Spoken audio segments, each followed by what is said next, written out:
Hallo und herzlich willkommen zum mittlerweile 5. Länderguide auf unserem Kanal. Diesmal gibt es ein etwas bekannteres Land, nämlich Peru. Das ist definitiv mehr als nur Machu Picchu und in diesem Video zeigen wir dir alle Highlights, unsere Route und Kosten. Viel Spaß!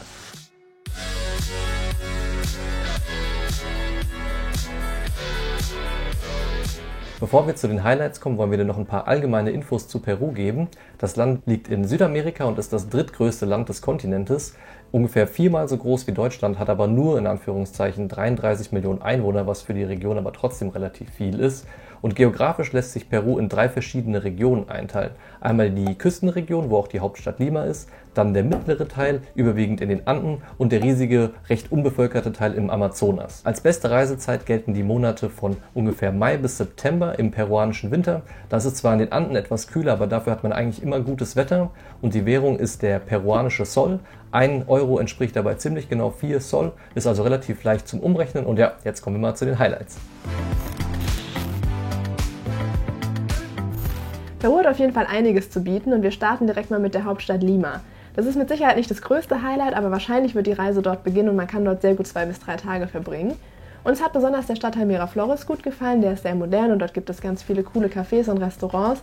Und ansonsten ist der Parque del Amor und die Steilküste am Pazifik auf jeden Fall sehr sehenswert. Das nächste Highlight ist Paracas, ein Ort an der Küste am Pazifik. Die Stadt selbst ist nicht sonderlich sehenswert, aber es gibt 2 Dinge, die man dort machen kann. Und zwar gibt es dort die Islas Ballestas, die gelten auch als Galapagos-Inseln für Arme, weil es dort relativ günstig ist hinzukommen. Und das ist eine Bootstour, die dauert ungefähr so 2 bis 3 Stunden auf die vorgelagerten Inseln. Und da kann man ziemlich viel Wildlife beobachten, wie zum Beispiel Pinguine, Seerobben und unzählig viele Vögel. Das war schon ziemlich cool, aber was uns deutlich besser gefallen hat, war das naheliegende Paracas National Reserve.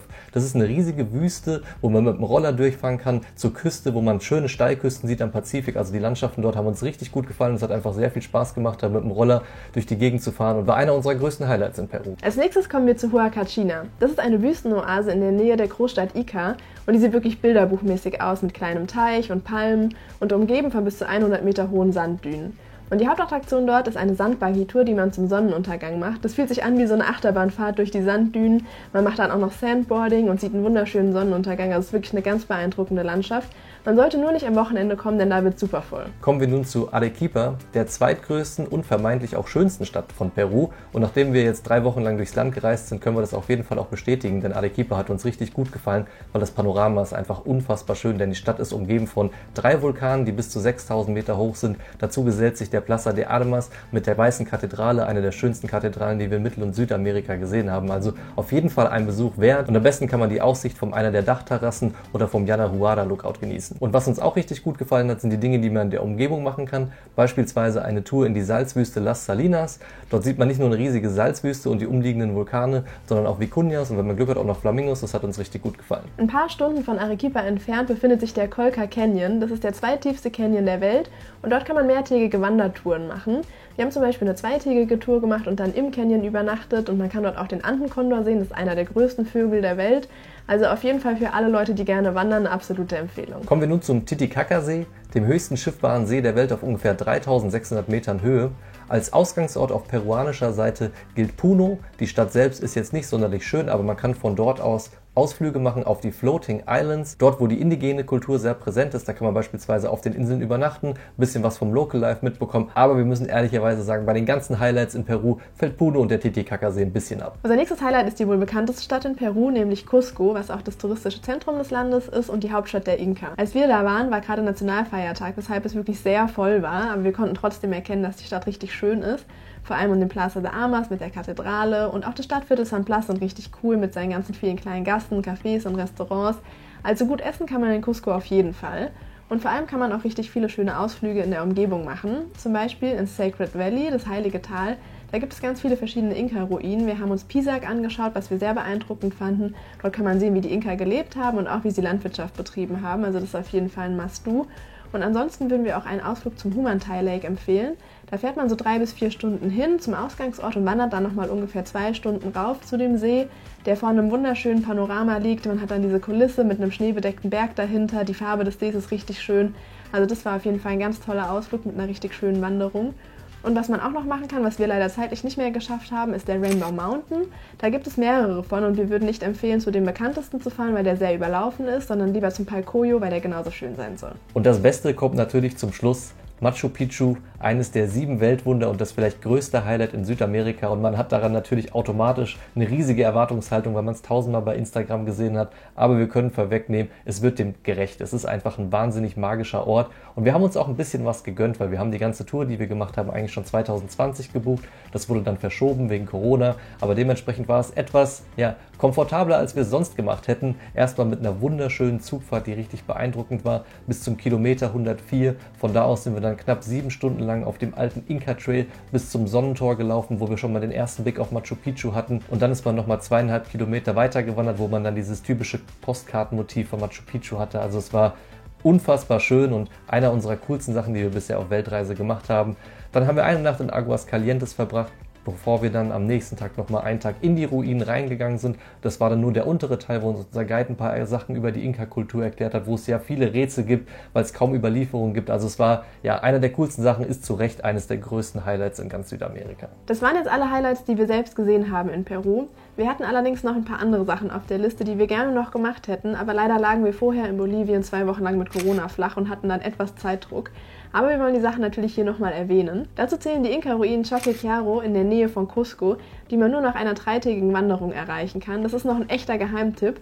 Das soll so ähnlich sein wie Machu Picchu, ist aber noch total unerforscht. Das hätten wir wirklich gerne mitgenommen, muss sehr spannend sein. Außerdem noch Huaraz. Das liegt so ungefähr 6 Stunden nördlich von Lima und gilt als Ausgangsort für Wanderungen in den Anden. Da ist alles dabei, von Tagestouren bis zu wirklich anspruchsvollen, mehrtägigen Tracks über 6000 Meter hohe Berge. Also für alle Leute, die gerne wandern, ist das auf jeden Fall die richtige Adresse. Und dann gibt es natürlich noch Iquitos im Amazonas. Das ist sehr remote gelegen, da kommt man nur mit dem Flugzeug oder mit dem Boot hin. Und von da aus kann man dann mehrtägige Touren tief in den Amazonas reinmachen. Also wenn man da Lust auf Wildlife hat, dann ist das auf jeden Fall noch ein Must-Do.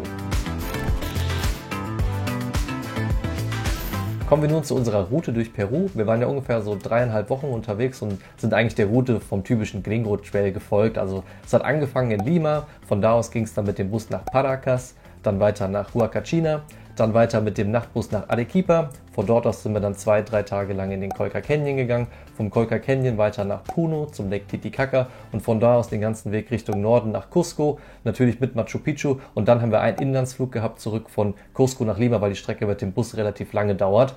Aber alle Infos dazu findet ihr auf unserem Blog, welche Busunternehmen das sind, wie lange das alles dauert, wie viel das kostet. Schaut einfach mal vorbei bei www.betterbeyond.de.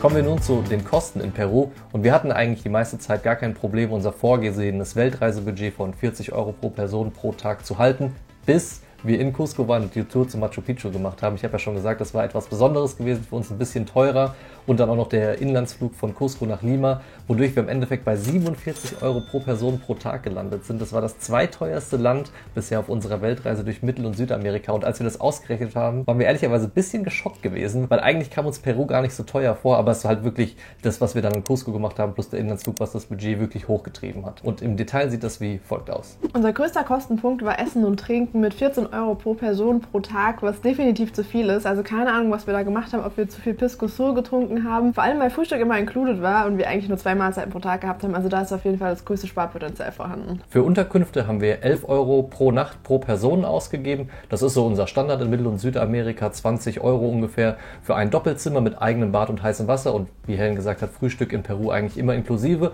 wobei die Preisspanne relativ groß war. Also von 10 Euro in Paracas bis 35 Euro in Huacachina war da alles dabei gewesen. Und im Durchschnitt kommt es halt so auf 20, 22 Euro pro Nacht. Für Transport haben wir 10 Euro pro Tag pro Person im Schnitt ausgegeben, was auch der höchste Wert ist in Mittel- und Südamerika.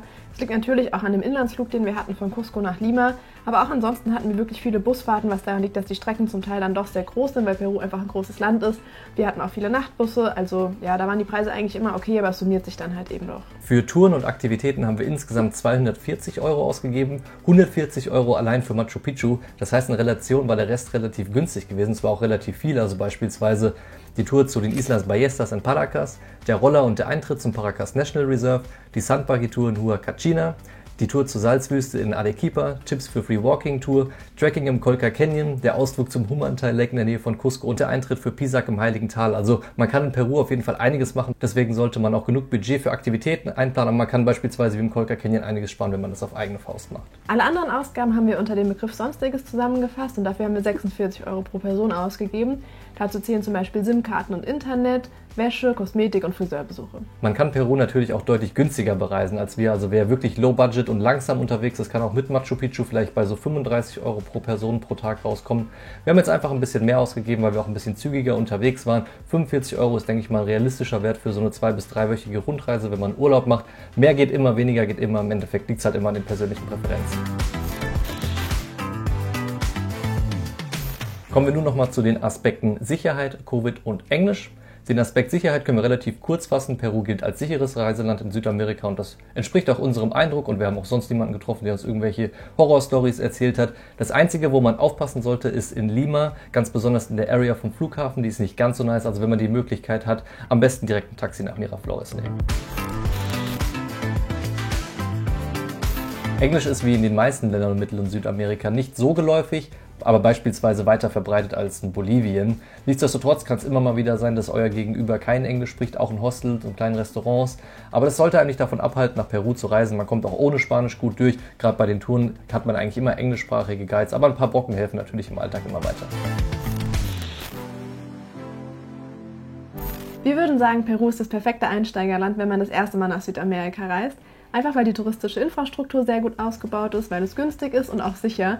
Und dazu kommt auch noch, dass es gerade im Vergleich zu den umliegenden Ländern in Süd- und Mittelamerika eine sehr gute und abwechslungsreiche Küche hat. Wir hoffen, das Video hat euch gefallen und wir konnten euch ein bisschen Inspiration geben, vielleicht für eure nächste Reise nach Peru. Falls ihr nochmal was nachlesen wollt, der Länderguide in schriftlicher Form ist in der Videobeschreibung verlinkt. Wir verabschieden uns und sehen uns damit im nächsten Video wieder. Ciao, ciao! Bis dann!